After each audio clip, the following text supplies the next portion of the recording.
Դե ինչ օրը ցերեկով ծրագիրն է ուղիղ եթերում եւ տեղեկացնեմ, որ ընդհանրապես մենք երկուշաբթից ուրբաթ լինում ենք ուղիղ եթերում ժամը 12-ից, բայց ամեն ուրբաթ սպասվում է ամենաերաժշտական օրը ցերեկով ծրագիրը։ Մեզ մոտ գալիս են երգիչ երգչուհիներ, որոնք փորձում են իրենց յուրահատուկ երգացանկով դրական եւ ամենաերաժշտական ծրագիրը ապահովեն հենց ուղիղ եթերում։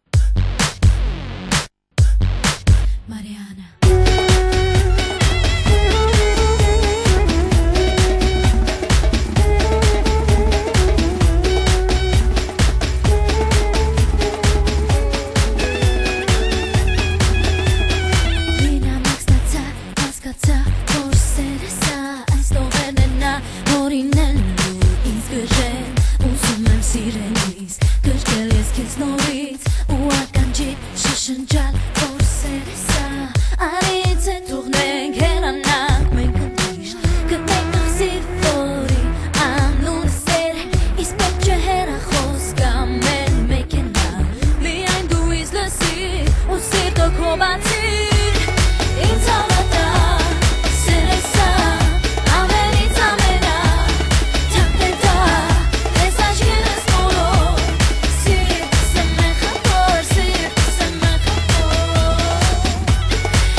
հաճելի հանգստյան օրեր եւ բնականաբար ասում ենք հանդիպենք երկուշաբթի օրը նույն ժամին, նույն տեղում եւ համոզված եղեք, որ նորից ես Դիանաս կասեմ ողջույն օրը ցերեկով ծրագիրն է ուղիղ եթերում։ Բարին ընդ ձեզ։